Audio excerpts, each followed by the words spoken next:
श्लोक संख्या 3 से।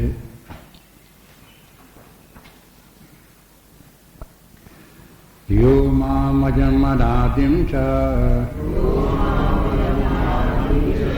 वेत्ति लोकमहेश्वरम् असम्भ्रासमर्तेषु सर्वपापै प्रमुच्यते बुद्धिर्ज्ञानमसम्मोहः क्षमा सत्यं दमशमः सुखं दुःखं भवो भावो भयं चाभयमेव च अहिंसा समता तुष्टिः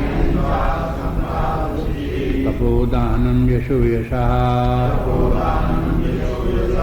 भवन्ति भावा भूतानां मत्तेव पृथग्विधा। महर्षयः सप्त पूर्वे चत्वारो मनवस्तथा मद्भावा मनसा जाता येषां लोक इमा प्रजा। महर्षयः सप्त पूर्वे चत्वारो मनवस्तथा मद्भावा मनसा जाता येषां लोक इमा प्रजा।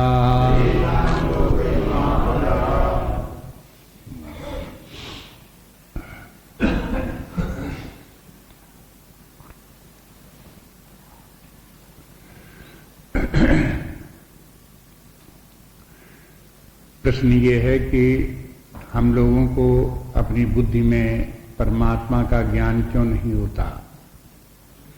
उसका कारण बता दिया कि बुद्धि की उत्पत्ति स्वयं परमात्मा से हुई है, इसलिए बुद्धि को परमात्मा का ज्ञान नहीं। परमात्मा बुद्धि से पहले विद्यमान है, बुद्धि की उत्पत्ति बाद में हुई और बुद्धि की उत्पत्ति से फिर देश काल की उत्पत्ति हुई, नाम रूपों की उत्पत्ति हुई। मेरे तेरे करके जो द्वैत है, ज्ञाता ज्ञेय का भेद वाला, ये बुद्धि इस प्रकार की उत्पत्ति हुई। तो ये सब जो है इनमें, इस द्वैत में, इस प्रपंच में स्थित कोई भी हो, चाहे जितना महान हो, चाहे साधारण हो, चाहे ज्ञानी हो, चाहे अज्ञानी हो, चाहे जितनी बुद्धि से विचक्षण हो, कोई इस परमात्मा को जान नहीं सकता। परमात्मा को जान नहीं सकता, इसका एकमात्र कारण बस यही कि परमात्मा जो है वो हो बुद्धि के ज्ञान का विषय नहीं बनता, बस। लेकिन इसके माने ये नहीं कि परमात्मा को जानते नहीं। फिर कहते हैं कि ये बात जिस व्यक्ति को समझ में आ गई, वो परमात्मा को जानने की जो युक्ति है, उस युक्ति से उसे जानने का प्रयास करेगा, तो फिर उसका अज्ञान भी निवृत्त हो जाएगा और फिर वो व्यक्ति सब पापों से छूट गया, माने मोहजाल से छूट करके परम गति को प्राप्त कर लेता है। इसमें जो कल देख रहे थे ये है कि भवन्ति भावा भूताना मत एव पृथक विधाः। इसमें भगवान ने बोला कि देखो नाना प्रकार की जो वृत्तियां हैं अपने आप अपने हृदय में देखो, वे सब मुझसे ही उत्पन्न होती हैं, मुझ में ही स्थित होती हैं, मुझ में ही विलीन हो जाती हैं। अपने स्वरूप सत्ता जो है एकमात्र अखंड एक रस आत्मा ही है, लेकिन उससे उत्पन्न हुई वृत्तियां नाना वृत्तियां हैं, अगणित वृत्तियां हैं। वे सब नाना प्रकार की वृत्तियां जो है वो हो द्वंदात्मक हैं, जैसे भय और अभय भी है, शुभ है और अशुभ भी है। ये सब इस प्रकार की वृत्तियां जो हैं वो सभी प्रकार की वृत्तियों का अधिष्ठान आत्मा या परमात्मा ही है। इसको शांत पूर्वक अपने हृदय में अवलोकन करें। ये केवल अक्षरों की किताब में पढ़ लेने की बात नहीं है, ये केवल शब्दों तक ही कान में झंझना के रह जाएं इतने भर तक की बात नहीं है। इसमें भगवान जो बता रहे हैं इसको इसी प्रकार से अपने हृदय में शांत पूर्वक अवगाहन करें। अनुभूति करें कि ऐसा ही है, एक नित्य चैतन्य विद्यमान है, उसी से सब प्रकार की वृत्तियां उत्पन्न हो रही हैं। यहाँ भगवान के कहने का प्रयोजन केवल इतना है कि ये जितनी भी वृत्तियां हमारी अहंकार आदि वृत्तियां हैं, ये सब स्वतंत्र सत्ता से विद्यमान नहीं है। इनकी उत्पत्ति और उनका लय हो रहा है और उसका कारण नित्य विद्यमान एक सत्ता है, सचेतना, जो सर्वव्याप्त है। उसी से इन सब की उत्पत्ति होती है, उन्हीं में इन सब का लय होता है। इसमें इसका ये नहीं समझना चाहिए कि मत एवं पृथक विधा, ये सब के सब मुझसे ही उत्पन्न हुई हैं, इसलिए मैं ही उनको उत्पन्न कर रहा हूं। हाँ, ऐसा नहीं है। मैंने ही लोगों को भयभीत किया है, भय की वृत्ति मैंने ही उत्पन्न की है, ये अर्थ नहीं है। देखो, बुद्धियां लोगों की चली जाती हैं, भटक जाती हैं। जो प्रयोजन है शास्त्र का, उस प्रयोजन पर एकाग्र होकर के समझें, ध्यान दें। दूसरी बातें उसके साथ मत जोड़ें। इधर उधर की बातें और उसमें जोड़ देंगे तो गलती हो जाएगी।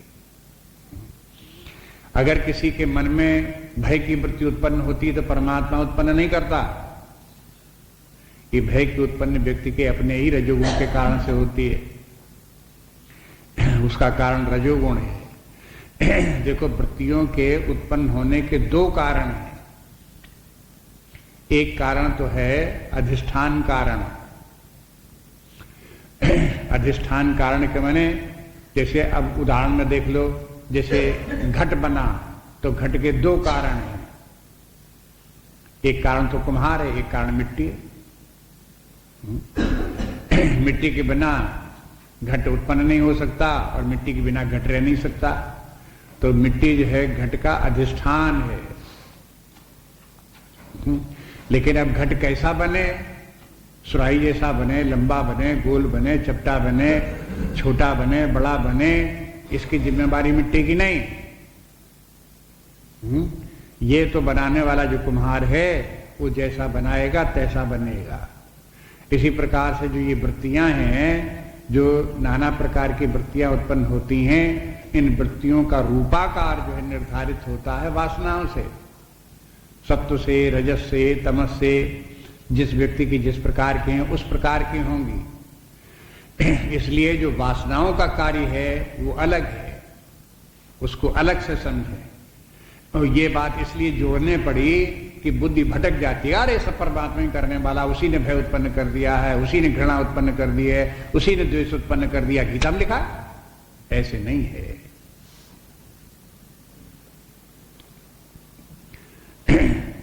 ये शास्त्र का समझना गलत हो गया, यहाँ मिसअंडरस्टैंडिंग हो गई। इसलिए शास्त्र को ठीक ठाक समझने के लिए ध्यान रखना चाहिए, जो बात उसमें कही जा रही है उसी को समझो। केवल ये है कि परमात्मा का ज्ञान कैसे हो, ये बताने के लिए बता रहे हैं। आप अपनी वृत्तियों को देखो। वैसे तो एक स्थान में जैसे कह दिया, ओंकार की वृत्ति का प्रयोग करो और देखो ओंकार को अपने मन में बोलो, ओम ओम बोलो और देखो कि ओंकार की वृत्ति कहाँ उत्पन्न हो रही, कहाँ लीन हो रही। अपने आत्म तत्व तक, परमात्मा तत्व तक पहुंच जाओ। इस ओंकार की वृत्ति को कौन प्रकाशित कर रहा है? लेकिन कहते हैं केवल एक ओंकार की ही वृत्ति थोड़ी है। जितनी बुद्धि, ज्ञान, भय, चिंता, जितनी भी शम, दम, दान इत्यादि की नाना प्रकार की वृत्तियां जो उत्पन्न होती हैं, वे सब भी वहीं से उत्पन्न होती हैं। जहां से ओंकार की वृत्ति उत्पन्न होती है, वहीं से अन्य अन्य वृत्तियां भी उत्पन्न होती हैं। उन्हीं का अधिष्ठान वो भी है। ऐसा भी नहीं है कि ओंकार की वृत्ति तो परमात्मा से, आत्मा से उत्पन्न होती है, बाकी वृत्तियां कहीं और उत्पन्न होती हैं, ब्रेन से उत्पन्न होती हैं, कहीं दूसरे से उत्पन्न। ऐसा भी नहीं है।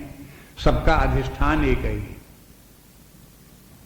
बस इस बात को ध्यान में रख करके और बल्कि वन पॉइंटेड होकर के चलें। जब एक बात ये कह रही कि हमें आत्मज्ञान, परमात्मा ज्ञान प्राप्त करना है, तो ये भगवान कह चुके कि पहले व्यक्ति को आत्मज्ञान होता, आत्मज्ञान से परमात्मा ज्ञान होता है।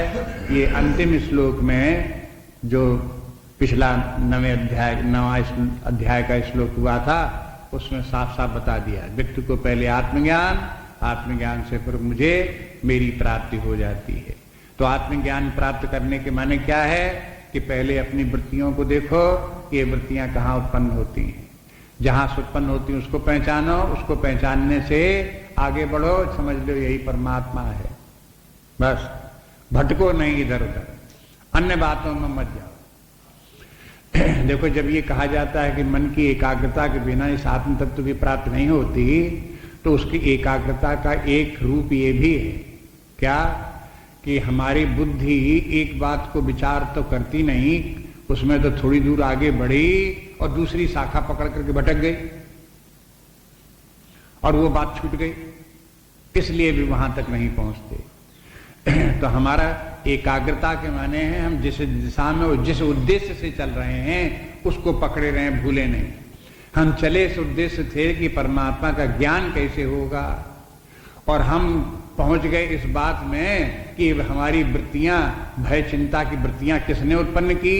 कि परमात्मा ने की। तो भय चिंता हम क्या करें भाई, परमात्मा ने उत्पन्न किया, पहुंच गए वहां, ये प्रकारम शाखा हो गई, फूट गई शाखा हो गई। आप जो है हमारा जो एकाग्रता थी, जिस दिशा में हमें चलना चाहिए था, उस दिशा में नहीं चल पाए। इसलिए बुद्धि को एकाग्र करने का अभ्यास डालो। एकाग्र के माने ये नहीं कि कुछ विचार न करो, एकाग्र माने विचार करो, लेकिन एक निश्चित दिशा में विचार करो, बस क्रम क्रम से उसी दिशा में आगे बढ़ो, विचार कर रहे हैं। बुद्धि को शाखाओं प्रशाखाओं में भटकाओ नहीं। अब उसी दिशा में आगे बात देखो, इस श्लोक में बोलते हैं, 6वें श्लोक में भगवान और भी बताते हैं।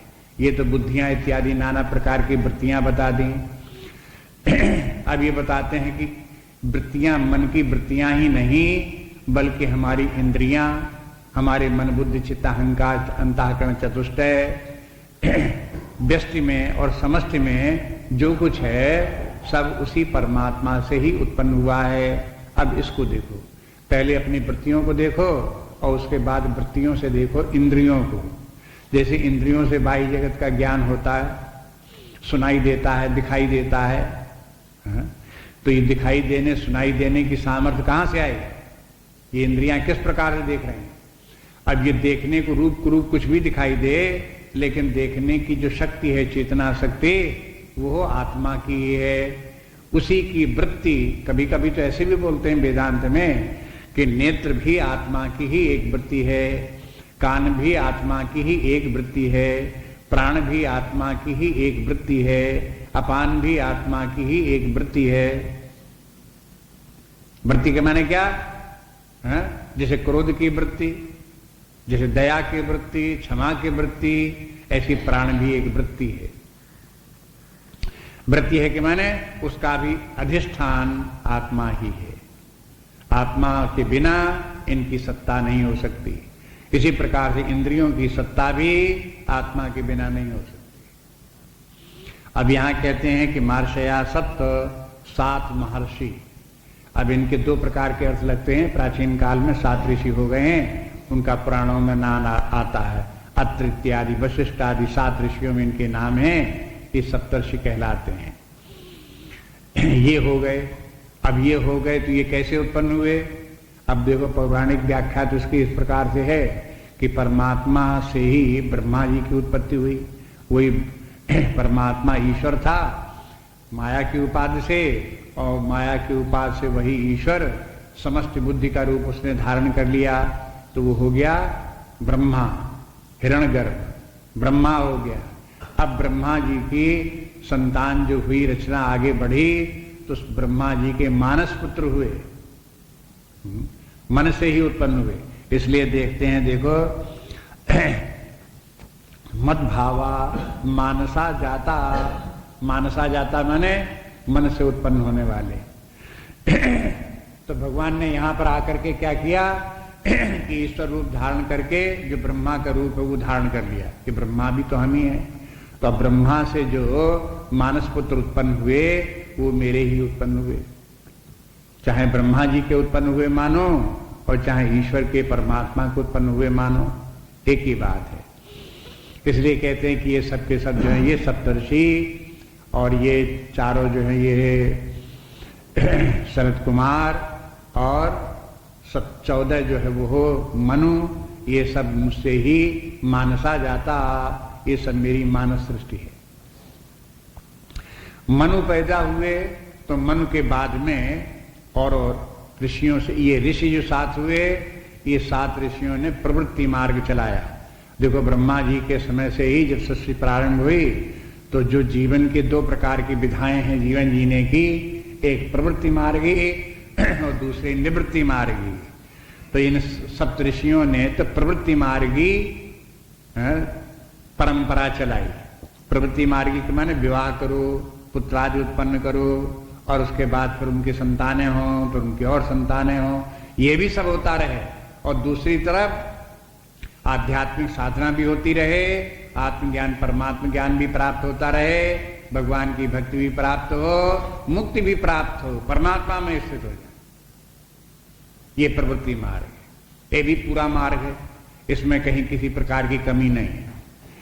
ये सब करते हुए जिन लोगों की धारणा ये है कि निवृत्ति मार्ग ही मार्ग है, प्रवृत्ति मार्ग नहीं है, वो गलती पर है। ये आदिकाल से ब्रह्मा जी जब सृष्टि हुई तभी से सप्तर्षियों ने प्रवृत्ति मार्ग चलाया और सनत कुमारों ने निवृत्ति मार्ग चलाया। निवृत्ति मार्ग, निवृत्ति मार्ग के माने न विवाह करेंगे, न परिवार करेंगे, न कहीं इंद्रिय भोगों इत्यादि में कहीं प्रवृत्त होंगे, न मकान बनाएंगे, न दुकान बनाएंगे, न व्यापार करेंगे, न धंधा करेंगे, कुछ नहीं करेंगे। फिर एकमात्र परमात्मा के ध्यान चिंतन में लगे रहेंगे। हरि शरणम हरि शरणम हरि शरणम करते हुए घूमते रहेंगे। इस प्रकार के ये सनत कुमार हैं। सनत कुमार के ही शिष्य उनके भाई हो गए नारद जी। नारद जी भी मानस पुत्र, और ये भी इनको सनत कुमार के शिष्य हो गए। इन्हीं से जाके सनत कुमार से जाके नारद जी ने ये अध्यात्म ज्ञान की, ब्रह्म ज्ञान की शिक्षा उनसे प्राप्त की। नारद जी से उसके बाद नारद जी ज्ञानी भी हो गए, भक्ति भी हो गए, और फिर नारद जी के तमाम शिष्य हो गए। नारद जी के ध्रुव इत्यादि जो है उनके शिष्य हो गए, प्रहलाद आदि उनके शिष्य हो गए। ये सब शिष्य परंपरा चली। तो इनके जितने ये लोग थे निवृत्ति मार्गी, इनकी भी परंपरा चली, इनका भी वंश चला, लेकिन इनका वंश चला गुरु शिष्य परंपरा से वंश चला। एक गुरु और दूसरा शिष्य।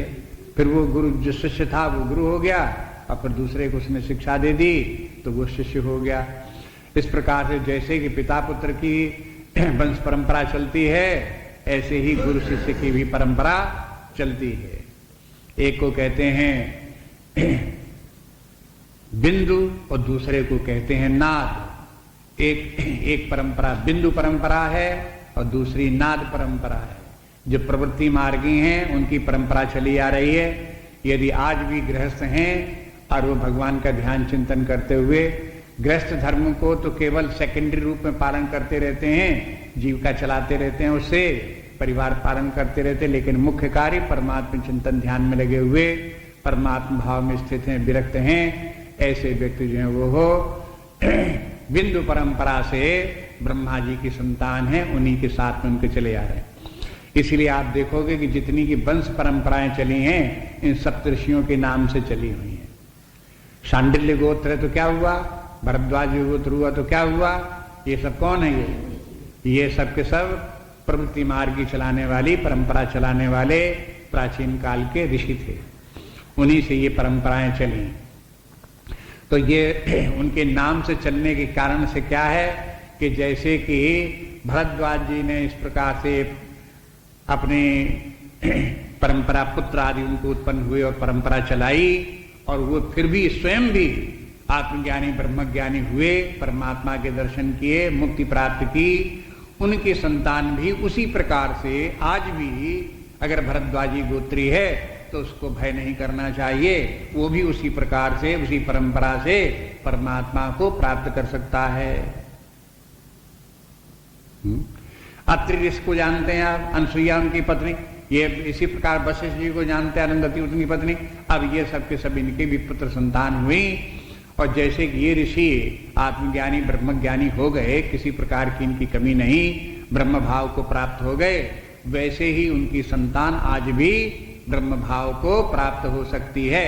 अपने आप को कोई कोसे नहीं कि हमसे गलती हो गई, क्या करें, हम विवाह कर लिया, क्या करें, हम उसमें जो है पड़ गए, गृहस्थ में पड़ गए, तो अब हम कुछ कर नहीं सकते, अब हम कुछ नहीं कर सकते, ये मूर्खता है। जिन लोगों ने अपने शास्त्रों का अध्ययन नहीं किया, प्रवृत्ति मार्ग को जो नहीं जानते, वो इस प्रकार से भटकते हैं और अपने आप को ही हीन समझते हैं। इसमें हीन समझने की कुछ बात नहीं। हीनता तो तब है जब व्यक्ति इस प्रकार से प्रवृत्ति मार्ग में पढ़े और पढ़ने के बाद उसमें लिप्त हो जाए और परमात्मा को जाए भूल, आत्मा को जाए भूल, भक्ति ज्ञान सब किनारे हो गए, एकमात्र सब विषयी बन गया व्यक्ति, आसुरी स्वभाव को प्राप्त हो गया, निशाचरी स्वभाव को प्राप्त हो गया। ये दुर्भाग्य की बात है, ये निंदनीय है, ऐसा नहीं करना चाहिए।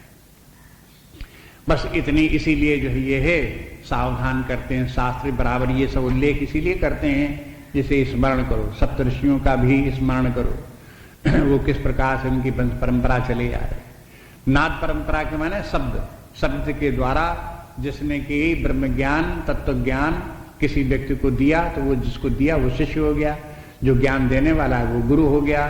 तो इस प्रकार से गुरु ने शब्द के द्वारा जिसको ज्ञान प्राप्त करा दिया वो भी एक परंपरा चल गई। शंकराचार्य जी इत्यादि की परंपरा इसी प्रकार की है। व्यास जी तो गृहस्थ थे, प्रवृत्ति मार्गी थे, लेकिन शंकराचार्य जी निवृत्ति मार्गी थे। जैसे सनत कुमार हैं, जैसे नारद जी हैं, इसी प्रकार से शंकराचार्य। अब ये निवृत्त मार्गी व्यक्ति जो हैं ये है, ये भी परमात्मा को प्राप्त करते हैं। अब इनको ये पछताने के लिए तो निवृत्त मार्गी भी पछता सकते हैं। अगर उनको वैराग्य उनको नहीं हुआ, परमात्मा के ज्ञान भक्ति नहीं आए, तो यही सोचते रहे हाय हाय हमारी जिंदगी बेकार हो गई, हमने विवाह नहीं किया, हम बेकार हो गए, हमने कुछ नई जिंदगी में कर पाया, सब लोगों ने देखो विवाह किया, उनके परिवार हो गया, हमारे परिवार ही नहीं, देखो हमारे विवाह ही नहीं। अब ऐसे करके कोई रोता रहे तो ये उसके दुर्भाग्य की बात है। उसे भी जो है वो निवृत्ति मार्ग में गया तो फिर उसे पूर्ण रूप में परमात्मा में ही लगना चाहिए। परंपराएं दोनों प्रकार की, जैसे जो परंपरा चलती हैं चलनी चाहिए, जैसे पिता पुत्र की हैं वो भी शास्त्रों में आती हैं। आप उपनिषदों में भी देखेंगे कि जगह जगह शिष्य लोग गुरु के पास गए, ज्ञान ग्रहण किया और उसके बाद में वो गुरु आदेश देता है कि अब जाओ, वंश का उच्छेद न हो। इसलिए वंश का उच्छेद होने के माने लिंग टूटे नहीं, जाओ इसके बाद में विवाह करो और इस परंपरा को आगे बढ़ाओ। तुम्हारी संतान हो तो तुम भी जैसे ज्ञानी हुए, तुम्हारी संतान भी इसी प्रकार से ज्ञानी हो, ब्रह्मज्ञानी हो, तत्वज्ञानी हो। इस प्रकार से कह करके उनको गुरु लोग उनको भेजते थे, जाओ उसी प्रकार से जीवन व्यतीत करो। तो ये परंपराएं इस प्रकार के प्रवृत्ति मार्गी निवृत्ति मार्गी दोनों चली आ रही। ये मनु जो है ये है, मनवंतर जितने हुए, एक एक कल्प में 14 मनवंतर होते हैं, उनके मनु होते हैं। मन जो है एक कल्प के एक राजा होते हैं और ये मन जो है इनसे मन से भी वंश परंपरा चलती है। ये मन जो है वो भी ब्रह्मा जी के मानस पुत्र हैं और फिर इनसे मन से क्या होता है कि मनु जो है वो ब्रह्मा जी ने अपने ही शरीर से ही 2 भाग कर दिए। एक मनु हो गई, दूसरे शत्रुपा हो गए और फिर ब्रह्मा जी ने उन्हें मनु शत्रुपा से परंपरा चलने के लिए आगे परंपरा बढ़ाई। तो पहले तो मानस पुत्र हुए, मानस पुत्र के बाद में फिर उनके जितने भी पुत्र हुए वे सब उनके विवाह के बाद में शरीर से उत्पन्न होने वाले पुत्र होने लगे। तो सृष्टि का क्रम इस प्रकार से है। वस्तुतः वेदांत की दृष्टि से जितनी भी सृष्टि है सब मानस सृष्टि है, सब मानस सृष्टि है। जितनी भी बाद में ये कही जाती है कि पिता पुत्र से शारीरिक सृष्टि होती है, ये भी सब मानस सृष्टि है। वेदांत का सिद्धांत है सारा जगत ही मानस सृष्टि है, सारे शरीर ही मानस सृष्टि है। ये सब मानस सृष्टि के माने जो टोटल इंटेलिजेंस है, कॉस्मिक माइंड है, उस कॉस्मिक माइंड की प्रकल्पना सारा जगत है। शरीर भी उसी की प्रकल्पना है, शरीरों से उत्पन्न होने वाले जितने के संतान आदि भी उसी की प्रकल्पना है। इसलिए सबके सब जो ये है मानस सृष्टि, सभी मानस सृष्टि है। लेकिन जिन लोगों को सभी मानस सृष्टि समझ में नहीं आती, उन लोगों को समझाने के लिए कि भाई इतनी बात तो समझ में आती है कि ब्रह्मा जी ने पहले मनु की और शत्रुपा की मानस सृष्टि की, उसके बाद इन्होंने शारीरिक सृष्टि उत्पन्न की। ये समझ में आता कि हाँ ये बात समझ में आती है। तो भाई जिसको जितनी बात समझ में आती है उतनी बात कर तो चलो इतनी ही बात सही। कालांतर में समझ में आ जाएगा कि ये कोई भी शारीरिक सृष्टि कोई नहीं होती है, सब मानस सृष्टि है। जब समझने योग्य होगे तब वो भी समझ जाओगे, तब तक प्रतीक्षा करो। इस प्रकार से ये सब की सब सृष्टि, ये मानस सृष्टि जितनी है, मद भावा मानसा जाता, ये सब मानस सृष्टि है, मुझसे ही सबकी सब उत्पत्ति हुई है। येषाम लोक इमा प्रजा, और फिर इन्हीं से इमा प्रजा माने आपको जितनी भी सृष्टि दिखाई दे रही है ये प्रजा है। ये सब कहां से आई? फिर इनसे उत्पन्न हुई, ये सप्तर्षियों से हुई, इन मनुओं से हुई, फिर इस प्रकार से इनकी हुई। या जो ज्ञानियों की गुरु शिष्य की परंपरा चली, इनके चार जो हैं सनातन और संत कुमार आदि, इन सब से जो परंपरा ज्ञान की परंपरा चली वो इनसे चली। कभी कभी कहते हैं ज्ञान का प्रारंभ कहां से हुआ? कि ज्ञान का प्रारंभ ब्रह्मा से हुआ, क्योंकि ब्रह्मा के मुख से 4 वेद निकले। उन चारों वेदों में, समस्त वेद में, उसमें ज्ञान भी है, कर्म भी है, भक्ति भी है, उसमें वेदों में सब है। वहीं से सारी शिक्षा ब्रह्मा जी के मुख से चली। ब्रह्मा जी के मुख से जो शिक्षा चली, अब वो निवृत्ति मार्ग की शिक्षा तो पकड़ ली सनत कुमार ने, और प्रवृत्ति मार्ग की शिक्षा पकड़ ली ऋषियों ने और मनु ने। हैं? अब इनको जिनको जिस प्रकार की पकड़ ली उसी प्रकार से आगे परंपरा चली गई। तो अगर ये कहा जाए कि किसी का गोत्र भरद्वाज शांडिल्य गोत्र है, तो ये गोत्र भी कहां से शुरू हुआ? कि ब्रह्मा जी से। ब्रह्मा जी सबके आदि पिता है, परम पिता है, पितामह इसलिए कहलाते हैं ब्रह्मा जी। उन्हीं से सारी सृष्टि प्रारंभ हुई, सब पिता के पिता वही हैं।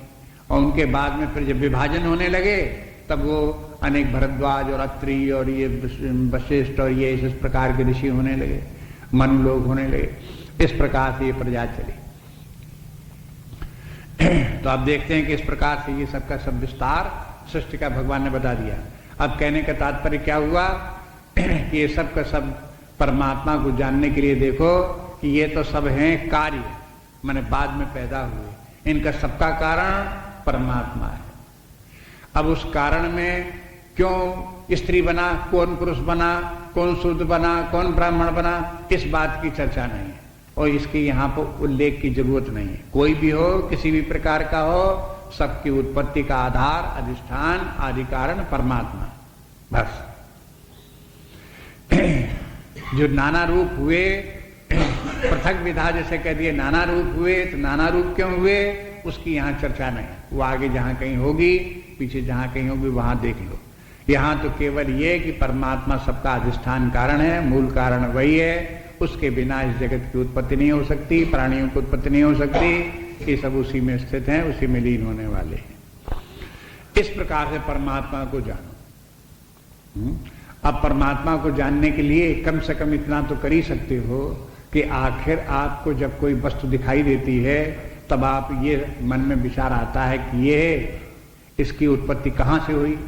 जैसे आपके सामने घड़ा हो, घट का आकार, तो आपका ध्यान जाएगा कि मिट्टी का बना हुआ है। आपके सामने मेज हो, कुर्सी हो, तो ध्यान जाएगा लकड़ी की बनी हुई है, लोहे की बनी हुई है। तो उसके कारण की तरफ ध्यान जाता है। कार्य को देख करके कारण की तरफ ध्यान जाता है। क्यों जाता है भाई? कि आप जानते हो जब कोई रूपाकार होता है और जब जानते हैं कि रूपों की उत्पत्ति होती है, इतना पहले जानते हैं चूंकि एक रूप है, इसलिए इसकी उत्पत्ति होती है। तो फिर बुद्धि अपने आप पूछती है इसकी उत्पत्ति के पहले क्या था। जैसे लोक में व्यवहार में इस प्रकार से होते हैं, ऐसे समस्त रूप में जगत की तरफ देखो। आखिरकार ये जगत की उत्पत्ति फिर कहां से हुई? ये नाम रूपात्मक जगत है जिसके मूल में कुछ होना चाहिए। तो अब इसके मूल में पहली बात तो ये कि इसके सबके मूल में समष्टि बुद्धि है, और समष्टि बुद्धि के मूल में विद्यमान परमात्मा चैतन्य है, परमात्मा है। परमात्मा से ही समष्टि बुद्धि की उत्पत्ति हुई और समष्टि बुद्धि से मानसा जाता सारी सृष्टि हुई। समस्त सृष्टि कैसे हुई? जैसे कि पिछले 4 और 5वें श्लोक में देख चुके, जैसे कि हमारे अंदर भय और अभय की वृत्तियां उत्पन्न होती हैं, सम और दम की वृत्तियां उत्पन्न होती हैं, जैसे कि हमारे अंदर क्षमा और दया की वृत्तियां उत्पन्न होती हैं। ये कैसे उत्पन्न होती हैं? जैसे उत्पन्न होती है ऐसी समस्त बुद्धि से सारा जगत उत्पन्न हुआ। बस इसी प्रकार से तुलना करके आप समझ लो। अब ये समझने की कोशिश कैसे कर रहे हैं? अपनी छोटी सी बुद्धि के द्वारा उस परमात्मा को, महान परमात्मा को समझने की कोशिश कर रहे हैं। उसको भी कोशिश कर लो, लेकिन उसके बाद में जैसा पहले बता चुके हैं, ये भी समझ लो कि बुद्धि के द्वारा यदि वो संपूर्ण रूप से नहीं आता तो फिर हमें इस बुद्धि को पीछे छोड़ करके आगे बढ़ना चाहिए। बस उस परमात्मा को जाने, यही संकेत कर रहे हैं इसमें। एक अर्थ तो इस श्लोक का इस प्रकार का है, दूसरा अर्थ इस प्रकार का है जो वेदांती अर्थ है, पौराणिक नहीं बल्कि वेदांती कहना चाहिए। वो अर्थ ये है कि 7 ऋषि कोई प्राचीन काल में हुए हों तो हुए हों, उनसे हमारा कोई लेना देना नहीं है। वे 7 ऋषि जो हमारे 7 छिद्र हैं सिर में, वो 7 छिद्र 7 ऋषि हैं। ऋषि ही दृष्टारा, ऋषियों की परिभाषा दी गई कि ऋषि वो हैं जो मंत्र दृष्टा हों, जिनको कि कुछ दिखाई देता हो, ज्ञान प्राप्त होता, सूझे ज्ञान समझ में आवे। ऐसी हमारे इन नेत्र जो हैं वो भी दृष्टारा दृष्टा हैं, कान भी शब्द दृष्टारा हैं, इसी प्रकार से नासिका भी गंध दृष्टारा है, जिह्वा भी स्वाद दृष्टारा। इस प्रकार से ये है 7 छिद्र जो हैं, इनके द्वारा जो ज्ञान हमारे अंदर आता है उनको ग्रहण करने वाले ये ऋषि लोग हैं। इसलिए 7 छिद्रों को 7 ऋषि कहते हैं। अब आपके जो प्राचीन काल के ऋषि थे, अब आपके अंदर एक घुसे आए। अब आप अपने अंदर देख लो, 7 ऋषि विद्यमान है। इन 7 ऋषियों की उत्पत्ति कहां से हुई? माने कि सब इंद्रियों की उत्पत्ति जितनी है वो भी परमात्मा से हुई। जैसे परमात्मा से पिछले श्लोक में बुद्धि की वृत्तियां उत्पन्न हुई, नाना प्रकार की मानसिक वृत्तियां उत्पन्न हुई, इसी प्रकार से इस श्लोक में 7 जो छिद्र हैं उनका जो ज्ञान करने की उनकी सामर्थ्य है वो भी उसी परमात्मा से उत्पन्न हुई।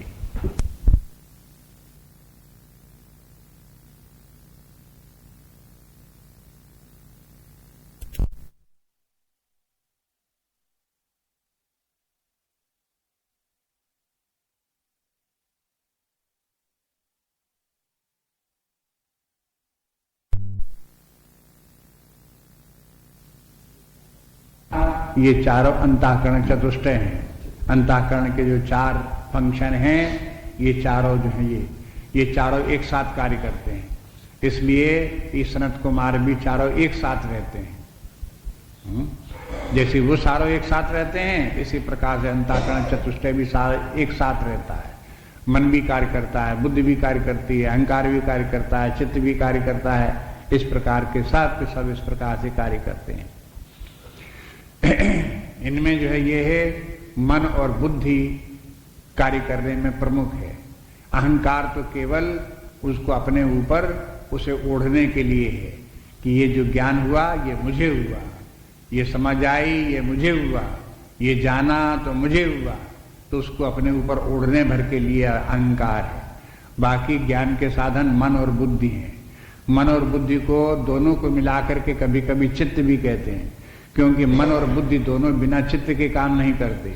मन और बुद्धि के दोनों के पर्दे के पीछे विद्यमान चित्त है, वो चित्त कार्य करता है, तब प्रकट रूप में मन और बुद्धि कार्य करते हैं। इसलिए इस प्रकार से अंतःकरण चतुष्टय चारों साथ रहते हैं और चारों का साथ साथ इस प्रकार से कार्य चलता है। तो अब इस तरह से देखो तो भी ये मालूम हो जाएगा आपको ये सब अपने अंदर ही विद्यमान है। ये 7 ऋषि भी, चारों जो है सनत कुमार भी, और मनु जो ये 14 मनु हैं, ये 14 मनु भी अपने भीतर विद्यमान है।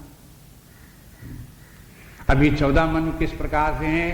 अब प्राण हैं, इंद्रियां हैं, मन है, बुद्धि है, इन्हीं को प्रकारांतर से देखें तो इनको 14 मनु हो जाते हैं।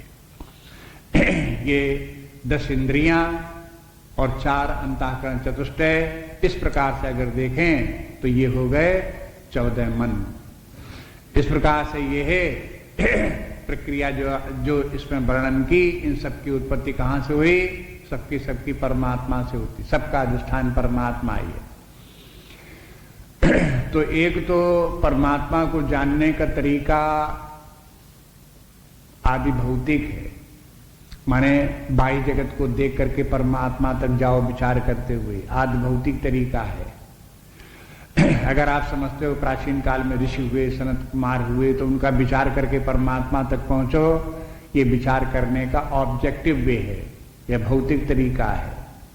और अगर ये देखो कि वो सब ऋषि और वो सब सनत कुमार और वो समस्त मनु अपने शरीर में ही अपने अंदर विद्यमान है, तो उनको स्वयं अपने आप से अनुभव करो और अनुभव करके ये भी देखो कि इनकी सबकी उत्पत्ति आत्मा से ही हो रही है। ये इनका आध्यात्मिक चिंतन है। इस प्रकार से आध्यात्मिक चिंतन करके आप अपने आत्मा तक पहुंच सकते हो। पहले अर्थ वो लगा लो जो प्राचीन कालीन मनु इत्यादि हैं, फिर बाद में अर्थ लगा लो आध्यात्मिक, और फिर अपने आप अपने भीतर इन सबको देख करके, अंताकरण चतुष्टय इत्यादि को देख करके, इनके मूल में विद्यमान जो एक चेतन सत्ता है, अखंड एक रस तत्व जो है, उस तत्व तक पहुंचने का प्रयास करो। बस अपने आत्मा स्वरूप को जान करके परमात्मा को प्राप्त कर लो, ये तरीका है। इसलिए भगवान जो है इन सबका इस प्रकार से वर्णन करते हैं। कहीं कहीं रहस्यात्मक ढंग से वर्णन करते हैं। बात सीधी सी होती है लेकिन उसको रहस्य बना करके वर्णन करते हैं। उसका भी कारण है कि जब रहस्य बना के वर्णन करेंगे तो जरा बुद्धि लगाओगे कि आखिर ये अटपटी बात ऐसी कैसे है, तो जब बुद्धि लगाओगे तब उसकी गहराई तक आप जाओगे। नहीं तो अगर आपको साधारण सी हल्की फुल्की बात बता दें तो बुद्धि नहीं लगाओगे, गहराई तक जाओगे नहीं। इसलिए उसे रहस्यात्मक भी कभी कभी बनाना पड़ता है। अगला श्लोक अब देखिए भगवान क्या कहते हैं। एताम विभूतिम योगम च मम यो वेत्ति तत्वतः सोवकिं त्वेन योगेन युज्यते नात्र संशया। एताम विभूतिम योगम च मम यो वेत्ति तत्वतः सोवकं तेन योगेन युज्यते नात्र संशयः। एताम विभूतिम योगम च, एताम मन ये जिनका कि अभी तक वर्णन कर रहे थे, एताम विभूतिम ये सब विभूतियां हैं, और योगम च योग भी है। योग और विभूति इन दोनों का वर्णन कर दिया। योग विभूतिम और योगम के साथ जो चा जुड़ा हुआ है, ये चा विभूति और योग, विभूति योग नहीं, विभूत ही योग हो ऐसे नहीं है। इसका अर्थ ये हुआ विभूति एक बात है और योग दूसरी बात है। तो परमात्मा के दो रूप हैं, एक उसका योग रूप है और दूसरा उसका विभूति रूप है। अब शब्दावली इस प्रकार से चल रही है। एक तो ये परमात्मा निर्गुण निराकार है, परमात्मा ही सगुण साकार भी है, ये दूसरी भाषा है जो आगे चल करके आचार्यों की भाषा इस प्रकार से हो गई। भगवान इसी को कहते हैं जो निर्गुण निराकार है वो परमात्मा का योग रूप है, योग, और जो सगुण साकार हो गया ये उसकी विभूति हो गई। अब जैसे सागर में जल भरा हुआ है तो जल केवल जल है, वो तो योग है। अब उसमें जल के ऊपर जो तूफान आ रहा है, बड़ी बड़ी लहरें उठ रही हैं, धाराएं हो रही हैं, उसमें बुदबुद फेन इत्यादि हो रहे हैं, उसमें हलचल मची हुई है, ये सब क्या है? ये सब उसकी विभूति है। विभूति है मन उसका वैभव है, उसका विस्तार है इस प्रकार से। तो ऐसे ही परमात्मा जो है, तो परमात्मा अपने आप में है सो है, ये सारा जगत उसी का वैभव है, उसी का विस्तार है। ये समस्त नाम रूपात्मक सृष्टि, इसमें भले बुरे जहां जो कुछ भी है, अपने चाहे सूक्ष्म रूप में हो चाहे स्थूल रूप में हो, सब ये परमात्मा का ही रूप है, सब विभूति है परमात्मा। बस इसलिए भगवान ने कह दिया, देखो मैंने तुमको योग भी बता दिया, तुमको विभूति भी बता दी। जब कारण रूप में बताया कि देखो ये सब मुझसे उत्पन्न होते हैं, तो वहां बोला मुझ के माने योग, और जो कुछ उत्पन्न होते हैं वो सब विभूति। हाँ? इस प्रकार से योग और विभूति दोनों हुए। एताम योग विभूतिम योगम च, और यो वेत्ति तत्वतः, जो इनको तत्वता जानता है। तत्वता इसलिए जोड़ना पड़ता है, जानने को तो सब जानते हैं कि ये दुनिया है, ये सूर्य है, नक्षत्र तारे, इतने प्राणी, इतने शरीर के मन बुद्धि, ये तो सभी जानते हैं, लेकिन तत्वता नहीं जानते। तत्वता जानने के माने एक अनादि अनंत चेतन सत्ता जो सब सर्वत्र विद्यमान है, जो सत्स्वरूप है, अपने सत्ता से विद्यमान है, वो सत्ता, उसका ज्ञान तत्वता ज्ञान माने अपने आप अपने अंदर प्रविष्ट होकर के वहां तक पहुंचो भी और उसको रियलाइज भी करो, ये तत्व ज्ञान हुआ। वो ज्ञान हो और फिर उससे फिर किस प्रकार से मानसिक वृत्तियां उत्पन्न होती हैं, कैसे इंद्रियों के कार्य उत्पन्न होते हैं, कैसे नाम रूपात्मक जगत जो है ये है ज्ञाता ज्ञेय के रूप में भाषित होने लगता है, ये सब का सब देखने लगो तो ये सब परमात्मा की विभूति है। और जब इसको देखो तो इसको ये मत समझो कि ये जगत मात्र है, उसको ऐसे देखो ये परमात्मा की विभूति है। जिस जगत को पहले आप जगत करके देखते रहे, जैसे कि आप अपने भोग का साधन समझते रहे, भला बुरा समझते रहे, अब उसको उस जगत को दूसरी दृष्टि से देखो, ये सब का सब मेरा ही विस्तार है और ये सब का सब मुझ में ही स्थित है, ये सब मुझ में ही लीन हो जाने वाला है। इसमें न कुछ भला है न कुछ बुरा है, ये सब माया में है, ये नाम रूपात्मक है, प्रतीति आभास मात्र है, इंद्रियों को और मन बुद्धि को ये भाषित हो रहा है, अन्यथा ये अपने आत्म स्वरूप से भिन्न कहीं कुछ भी नहीं है। इस प्रकार से तत्वता इसको जानो। तो जानने के बाद में सो अविकंपेन योगेन युज्यते, वो उसको अविकंप योग प्राप्त हो जाता है। युज्यते भी देखो, युज्यते माने अपने परमात्मा भाव पर वो पहुंच गया, उससे जुड़ जाता है और जुड़ करके क्या होता है, फिर वहां से फिसलता नहीं, अभिकंपेन योग हो जाता है। परमात्मा के साथ जुड़ गए और अभिकंप जुड़ गए कि मैंने फिर वहां से हिलते डुलते नहीं है। अलग होने की तो बात ही क्या, वहां भी हिलते डुलते नहीं है, एकाकार होकर के तदाकार होकर के विद्यमान है, साक्षात अपरोक्ष परमात्मा स्वरूप हुए विद्यमान है। ये अभिकंपेन योग हो गया। विकंप कंपन, कंपन मन हिलना, विकंपन बहुत हिलना, और विकंपन मन बिल्कुल ना हिलना। हाँ? बस वहां बिल्कुल हिलते डुलते नहीं है, बिल्कुल आत्मभाव में स्थित होकर के रहते हैं। अब ये बात आप ध्यान देखो कि देखो आत्मभाव तक पहुंचने के लिए विचार करते हैं, गीता का अध्ययन करते हैं, तब आत्मभाव तक पहुंच भी जाते हैं, निकट तक पहुंच जाते हैं, आत्मभाव तक पहुंच जाते हैं, लेकिन वहां से फिर लौट आते हैं। जैसे कोई धक्का मार करके वहां से भगा देता हो, टिकने नहीं देता। तो अब देखो कितनी अवस्थाएं होती हैं। एक अवस्था तो प्रारंभिक अवस्था ये है कि जब हम उस परमात्मा को, परम पद को जानते ही नहीं, गड्ढे में गिरे हुए हैं, जहां गिरे हुए हैं, पड़े हुए हैं, तहां पड़े हुए हैं। एक अवस्था ये हुई, मालूम हुआ कि परम पद क्या है, इस गड्ढे से बाहर निकलना है, वहां तक पहुंचना है, तो इसके लिए साधना करनी चाहिए। तो धर्म का पालन किया, निष्काम कर्म योग किया, तपस्या की, दान यज्ञ इत्यादि किए, ये सब किए। इसके करते करते कुछ ऊपर उठे और उस परमात्मा तक पहुंचने के अधिकारी बने। तो अब क्या होने लगा, जब अधिकारी बने तब लगने लगा अब हम परमात्मा के निकट पहुंच गए, अब हम परमात्मा को शीघ्र ही प्राप्त कर लेंगे। एक अवस्था ये हो गई। उसके बाद में ये हुई कि गुरु कृपा से, शास्त्र कृपा से, आत्म कृपा से उस परमात्मा की प्राप्ति हो गई, माने दर्शन हो गया, उसको अनुभव आ गया अपने हृदय में, ये रहा आत्मा, ये रहा साक्षी, ये रहा परमात्मा, वहां तक पहुंच भी गए। एक गति ये भी है, लेकिन पहुंच जाने के बाद में वहां टिके नहीं, फिर आगे फिर लौटाए संसार में, फिर उसी प्रकार के जो पुरानी आदतें थी, संस्कार थे, वासनाएं थी, उसी प्रकार का व्यवहार फिर होने लगा। तो ये क्या हुआ कि उस स्थिर गति प्राप्त नहीं हुई। तो प्रारंभ में तो दूसरी प्रकार की साधनाएं करके परमात्मा को प्राप्त करने की योग्यता प्राप्त की जाती है, परमात्मा को प्राप्त किया जाता है, लेकिन बाद में उसमें टिके रहने के लिए ये करना पड़ता है कि बार बार परमात्मा तक पहुंचते हैं और बार बार वहां से हटा दिए जाते हैं तो हट जाते हैं, फिर परमात्मा में जाकर के उसी के चित्त को उसी में लगाते हैं, परमात्मा भाव में स्थित रहने का फिर प्रयास करते हैं।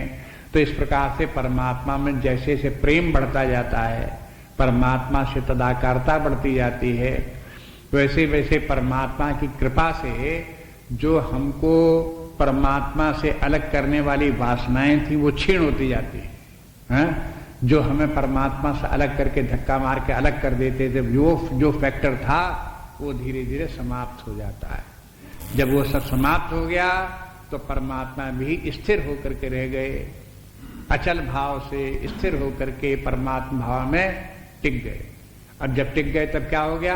अकंपेन योगे न अब ये अकंपेन योग हुआ, माने वहां से फिर अब विचलित नहीं होते। 6वें अध्याय में इसका बोले थे, देखो कि जैसे निर्वात स्थान में जहां हवा न चल रही हो, दीपक रखा हो, नेंगते ओ सोपमा स्मृता, वहां पर जैसे कि